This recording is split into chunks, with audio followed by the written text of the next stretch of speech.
is focused on computer science as a field, and they have journals and they have a variety of services and activities that promote that field.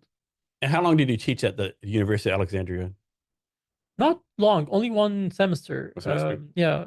So I was a teaching assistant. I taught a few courses, and soon after, Microsoft Research hired me, and Okay. it was So let me say this, like, you always hear about there's the library at Alexandria, get destroyed by fire, whatever. Did y'all ever talk about at the University of Alexandria, like how much knowledge was lost, like why it was lost, like, what they knew, didn't know, like, you have those conspiracy theories, like there was so much knowledge there that fire destroyed it, and the human race went back 1, 2, 300 years, lots of knowledge. Any kind of conversation like that going at the university? I mean, there's no doubt about it. Like everybody knows, it's not actually controversial that it was not accidental. It was Yeah, deliberate. I read somewhere like the Romans put it on fire or something like that. Like, different. I can't remember the Romans. Somebody put on fire, like, do whatever they were doing. So yeah. It's just a reminder that we, as a human civilization, we all lose when we wars cost a lot, right? Like the cost of war is significant, and eventually we're all burned by it. Even the person who's like attacking, and like if they succeed in, for example, that mission, oftentimes you see soldiers and like generals like committing suicide later because they reflecting on what happened didn't want this to happen, right? So sometimes it's hard to experience that. And I'm sorry, I realize that might be like a sensitive topic to talk about. No, no worries, no worries. So let's take a smart person for say the year 1500, right? Any like Leonardo da Vinci, whatever smart person there is, and you put him today, right? Brought him today, like, time travel. Would they think they'd be overwhelmed by all the tech? Do you think they'd be like, man, you people are so smart now, or they'd be like, this is all you've done in 500 years? Like, what have you done in 500 years, right? So, okay, I have somebody in mind, and that person will probably judge us by how judge a society by how strong the weakest link is.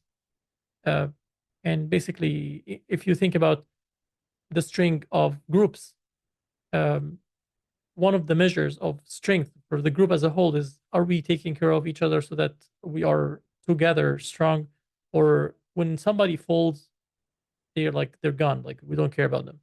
It's one of the things that I notice cultural differences across different parts of the world, and it's not ideal. Like capitalism, for example, doesn't give us this incentive, right? It's to take care of other people, and of course, every ideology or has its problems, but it's something that I think we need to do more of in the Western civilization, to like think about how can we take care of each other, how can we achieve more social welfare, like you know taxes, of course, is a huge part of this, but it's not only a question of like the money that you pay. It's more of a cultural awareness situation. So do you think this economic system does a better job with that?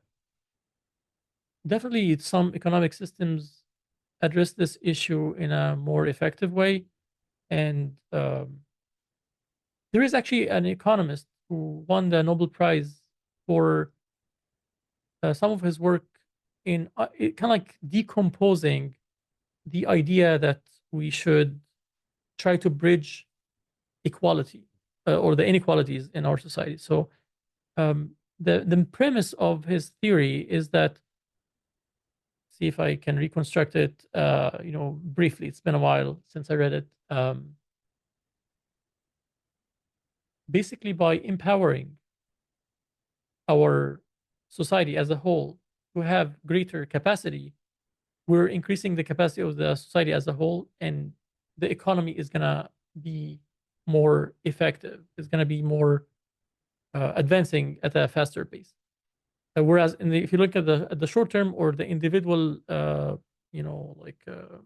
players, they may benefit more from leveraging and exploiting the resources and kind of like depleting these resources, including human resources, uh, without having to worry about the sustainability of the operation or the the overall market.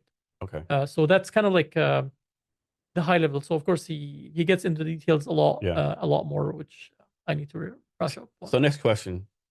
Would you rather like stay you at right now, keep on living here, or go 500 years in the future or 500 years in the past?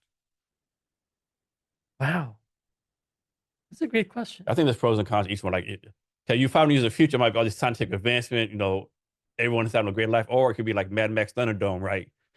You know, and, That's a great question. You're and, right. and if 500 years have passed, I want to go just to see what it was, but like, can you make it 5 years have passed? All the diseases, all the stuff going on, right? Like, I don't think we were built to survive 500 years have passed. Like, I would love to go back to the Roman era time, see the Roman Empire, stuff like that. But yeah, Okay.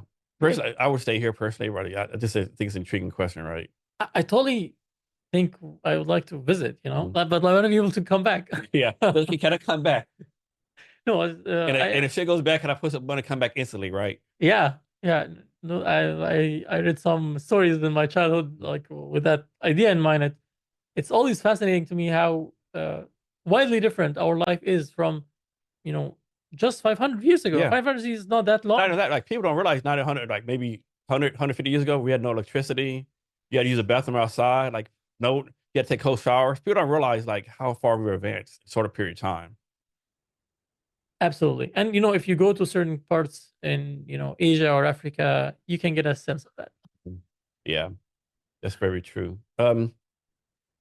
So crazy question. Is time travel possible? Like the physics of time travel, is that something that can be done, you think? Or is that just like too far out the realm of possibility?